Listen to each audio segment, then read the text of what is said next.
Seventh section of the appendix of My Bondage and My Freedom by Frederick Douglass, narrated by Greducator. The Internal Slave Trade. Extract from an oration at Rochester, July 5, 1852. Take the American slave trade, which, we are told by the papers, is especially prosperous just now. Ex-Senator Benton tells us that the price of men was never higher than now. He mentions the fact to show that slavery is in no danger. This trade is one of the peculiarities of American institutions. It is carried on in all the large towns and cities in one half of this Confederacy, and millions are pocketed every year by dealers in this horrid traffic. In several states, this trade is a chief source of wealth. It is called, in contradistinction to the foreign slave trade, quote, the internal slave trade. It is probably called so, too, in order to divert from it the horror with which the foreign slave trade is contemplated. That trade has long since been denounced by this government as piracy. It has been denounced with burning words from the high places of the nation as an execrable traffic. To arrest it, to put an end to it, this nation keeps a squadron at immense cost on the coast of Africa. Everywhere in this country it is safe to speak of this foreign slave trade as a most inhuman traffic, opposed alike to the laws of God and of man. The duty to extirpate and destroy it is admitted even by our doctors of divinity. In order to put an end to it, some of these last have consented that their colored brethren, nominally free, should leave this country and establish themselves on the western coast of Africa. It is, however, a notable fact that while so much execration is poured out by Americans upon those engaged in the foreign slave trade, the men engaged in the slave trade between the states pass without condemnation, and their business is deemed honorable. Behold the practical operation of this internal slave trade, the American slave trade sustained by American politics and American religion. Here you will see men and women reared like swine for the market. You know what is a swine drover. I will show you a man drover. They inhabit all our southern states. They perambulate the country and crowd the highways of the nation with droves of human stock. You will see one of these human flesh jobbers armed with pistol, whip, and bowie knife, driving a company of 100 men, women, and children from the Potomac to the slave market at New Orleans. These wretched people are to be sold singly or in lots to suit purchasers. They are food for the cotton field and the deadly sugar mill. Mark the sad procession as it moves wearily along, and the inhuman wretch who drives them. Hear his savage yells and his blood-chilling oaths as he hurries on his affrighted captives. There see the old man, with locks thinned and gray. Cast one glance, if you please, upon that young mother, whose shoulders are bare to the scorching sun, her briny tears falling on the brow of the babe in her arms. See, too, that girl of 13, weeping, yes, weeping as she thinks of the mother from whom she has been torn. The drove moves tardily. Heat and sorrow have nearly consumed their strength. Suddenly you hear a quick snap, like the discharge of a rifle. The fetters clank, and the chain rattles simultaneously. Your ears are saluted with a scream that seems to have torn its way to the center of your soul. The crack you heard was the sound of the slave whip. The scream you heard was from the woman you saw with the babe. Her speed had faltered under the weight of her child and her chains. That gash on her shoulder tells her to move on. Follow this drove to New Orleans. Attend the auction. See men examined like horses. See the forms of women rudely and brutally exposed to the shocking gaze of American slave buyers. See this drove sold and separated forever, and never forget the deep, sad sobs that arose from that scattered multitude. Tell me, citizens, where, under the sun, can you witness a spectacle more fiendish and shocking? Yet this is but a glance at the American slave trade as it exists at this moment in the ruling part of the United States. I was born amid such sights and scenes. To me, the American slave trade is a terrible reality. When a child, my soul was often pierced with a sense of its horrors. I lived on Philpott Street, Fells Point, Baltimore, and have watched from the wharves the slave ships in the basin, anchored from the shore, with their cargoes of human flesh, waiting for favorable winds to waft them down the Chesapeake. There was at that time a grand slave mart kept at the head of Pratt Street by Austin Woolfolk. His agents were sent into every town and county in Maryland, announcing their arrival through the papers and on flaming handbills headed "Cash for Negroes." These men were generally well dressed and very captivating in their manners, ever ready to drink, to treat, and to gamble.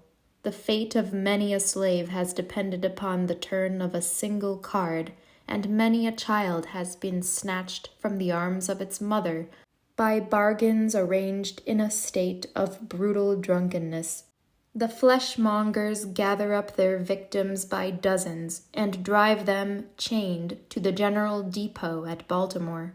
When a sufficient number have been collected here, a ship is chartered for the purpose of conveying the forlorn crew to Mobile or to New Orleans.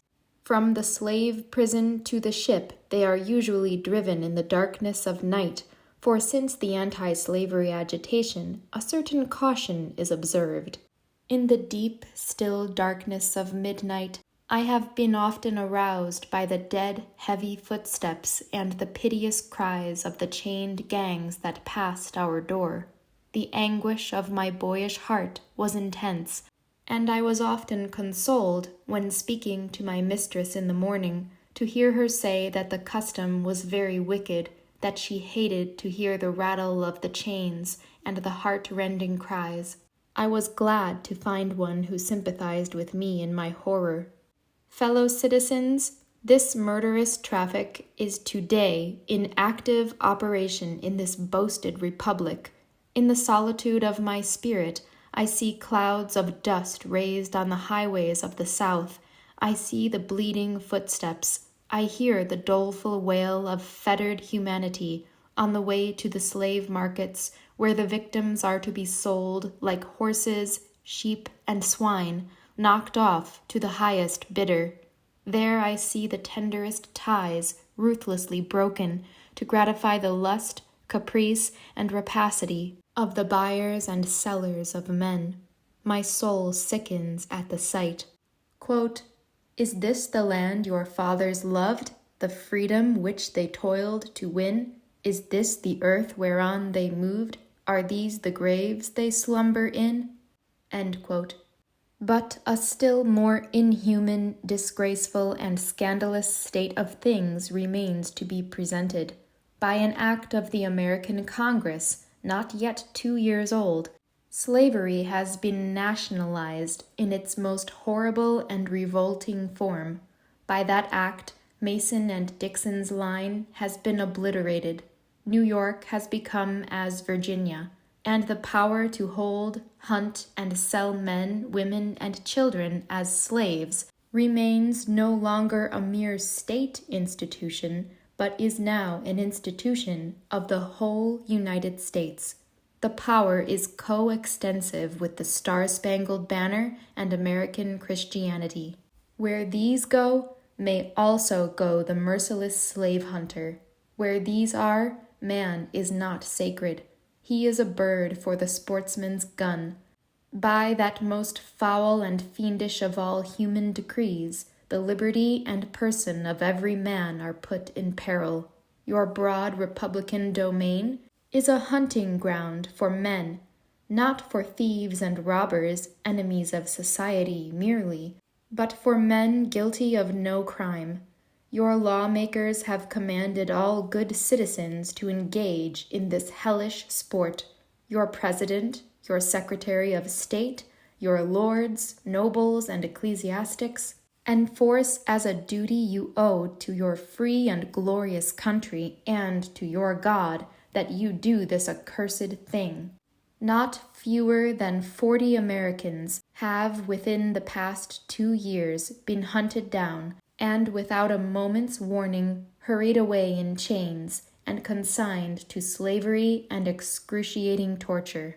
Some of these have had wives and children dependent on them for bread, but of this no account was made.